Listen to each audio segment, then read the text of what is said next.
그래서 바로 수요는 즉각 반응할 수 있지만 공급은 착공에서 완공까지 오랜 시간이 걸리다 보니까 바로바로 반응하지 못함을 이렇게 표현했다라고 생각하시면 돼요. 거기에 또 중요한 또 가정 하나가 또 있는데요. 동그라미 2번에 내려가시면 동그라미 2번에 공급자는 자, 현재의 시장 임대료에만 반응한다라는 얘기를 하고 있습니다. 자, 공급자들은 현재의 시장 임대료에만 반응한대요. 자, 이게 또 무슨 말이냐? 공급자들은 자, 무조건 지금 가격을 보고 지금 시장에서 약간이라도 초과이윤이 있으면요, 무조건 시장에 진입해서 착공에 들어간다라고 생각하시면 돼요. 자, 그래서 자, 약간의 그죠? 초과이윤이라도 있다면 무조건 시장에 진입하더라. 자, 그런데 이런 가정 하에 지금 설명하는 이론인데요. 우리 현실의 시장에서는요, 이런 거미줄 모형이 반드시 나타난다라고 장담할 수는 없습니다. 왜냐하면 우리 현실의 공급자들은 지금 이 세 번째 가정처럼 무조건 지금 현재 가격에 반응해서 시장에 진입하지는 않는다라고 생각하셔야 돼요. 여기서는 약간만 가격이 올라가서 초과이윤이 발생해도 무조건 시장에 진입한다, 착공에 막 들어간다라고 생각하시면 되는데 우리 현실의 시장이 어디 그런가요? 우리 현실의 시장에서는요, 공급자들이 지금 막 가격이 올라가도요, 아, 내가 물건을 착공해서 나중에 완공되어 나올 때쯤에는 오히려 가격이 떨어져서 그죠? 결국 초과 공급이 발생할 수 있겠구나 라는 걸 어느 정도 예측할 수 있다면 지금 아무리 이윤이 있다 해도 시장에 진입하지는 않더라는 얘기예요. 그죠? 그런데 이제 여기서는 지금 약간만 이윤이 있어도 무조건 시장에 진입한다라는 것을 가정했다라고 생각하시면 돼요. 자, 그래서 이것을 제가 그림으로 한번 표현을 해보면 거미줄 모형이라는 것이요. 자, 여기 수요 곡선이 있고 자, 또 공급 곡선이 이렇게 있습니다. 얘네 둘이 만나서 균형을 이루는 거죠. 이때 가격을 균형 가격과 자, 균형량. 자, 그런데 갑자기 수요가 증가하는 현상이 발생을 해요. 그럼 수요가 증가하면 수요 곡선이 우측으로 이동을 하죠. 그랬을 때 자, 균형점이 우리가 이렇게 이동을 해서 그죠? 균형점이 이동해서 자, 지난주에 공부할 시기를 가격도 올라가고 양도 늘어난다라고 했습니다. 그런데 실제로요, 균형점이 여기에 요 지금 D라는 요 균형점으로 이동을 해갈 때, 그죠? 한 번에 이렇게 이동해 가진 않더라는 얘기요. 그래서 균형점이라는 것이 자, 이 D라는 점으로 이동해 가는 그 과정을 자, 설명한다라고 생각하시면 돼요. 자, 보세요. 수요가 증가했다라고 했으니까 자, 어떤 현상이 발생했죠? 자, 수요가 더 많은 이만큼의 초과 수요가 발생을 해요. 그럼 초과 수요는 결국 가격을 어떻게 만들죠? 올라가게 만들겠죠. 자, 가격이 이렇게 올라가는 현상이 발생을 해버립니다. 가격이 올라가서요, 결국 사람들은 이 적은 물량을 원하는 사람은 많기 때문에 얼마든지 높은 가격을 주더라도 그 물건을 살 의사를 지니더란 얘기예요. 근데 가격이 결국 이렇게 올라가 버리면요, 기존의 공급자들이 뭘 얻는다라고 했죠? 초과이윤을 얻는다라고 했습니다. 그죠? 기존의 공급자들은요, 굳이 이 P1까지 가격이 올라가지 않더라도요, 약간만 가격이 올라가도 다 무슨 이윤이죠? 초과이윤이다라고 할 수가 있어요.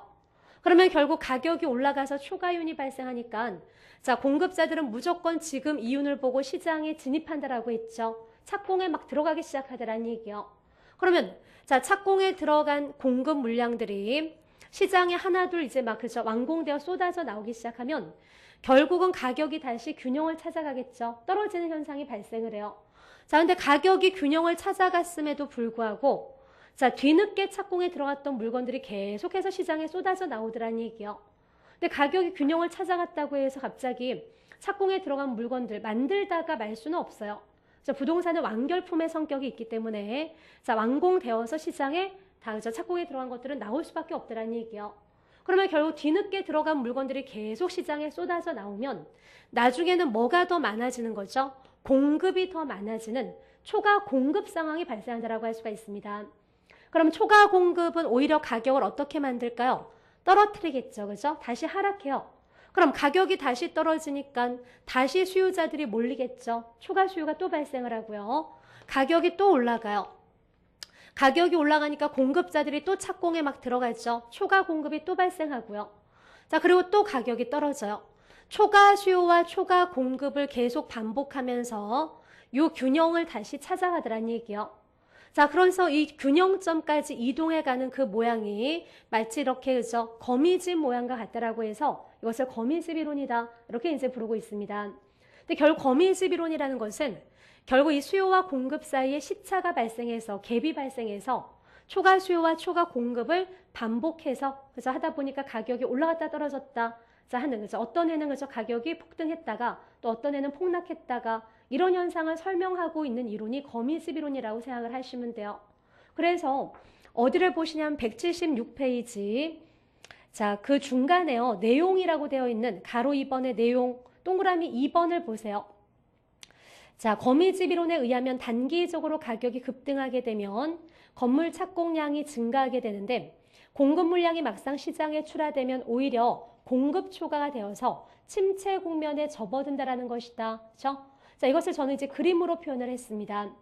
그런데 자, 보세요. 거미집 모형이다라는 것이요. 그려지려면, 저 거미집 모형이 그려지려면 이렇게 안으로 뱅글뱅글 돌아야 제가 지금 그린 것처럼 이게 그저 거미집 모형이 나오는 거죠. 자, 우리가 이렇게 안으로 뱅글뱅글 도는 이런 모양을 뭐라고 부르냐면요. 수렴형이다라고 얘기를 해요. 수렴형. 이 수렴하는 모양이 바로 안전형이다라고 얘기를 할 수가 있습니다. 그런데 이렇게 거미집 모형이 그려지려면요. 수렴형이 그려지려면 자, 중요한 전제 조건이 필요해요. 제가 이 그림을 그릴 때 아무 생각 없이 그린 게 아니고요.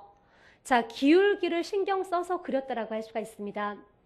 자, 어떻게 그려야지만 이렇게 저처럼 안으로 뱅글뱅글 도는 거미집 모형이 그려질까요?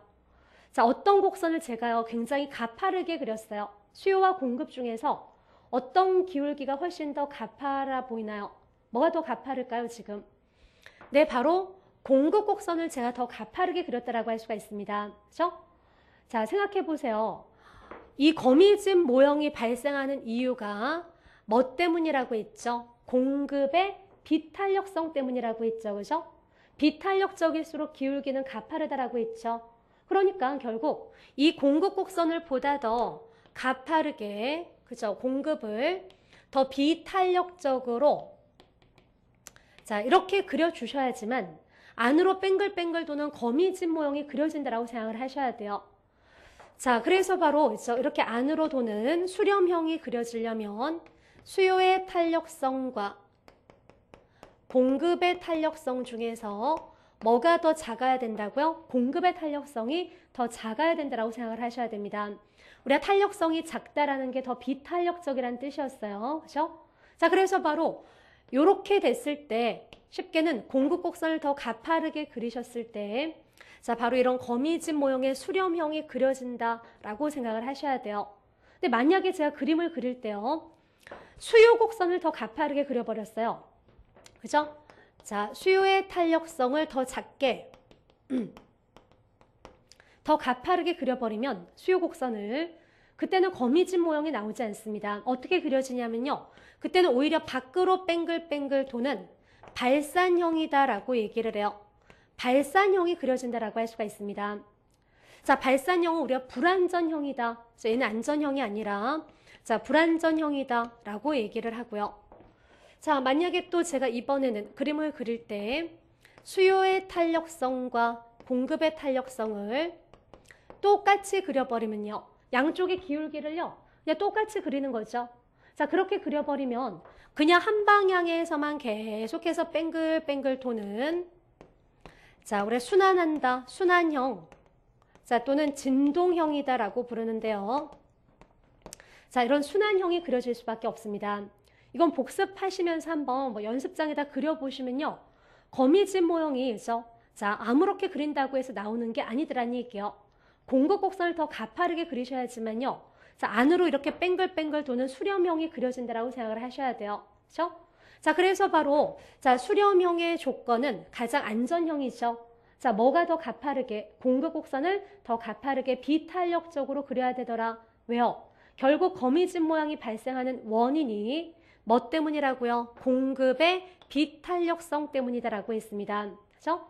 자, 그래서 바로 기울기에 따라 그 모양이 틀리다라는 것을 오른쪽 177페이지 그림들을 통해서 설명하고 있다라고 보시면 돼요. 그렇죠? 자, 그래서 이번 21회 시험에서도 자, 21회 시험에선 특히 올해는 유독 경기 변동 부분이 많이 출제되었었습니다. 경기 변동에서 벌써 뭐 한 3문제 정도가 출제되었었는데요.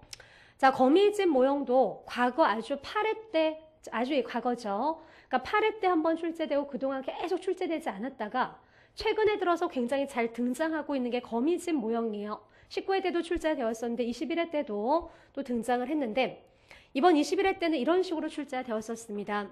보세요. 수요의 탄력성이 1.2, 봉급의 탄력성이 0.5.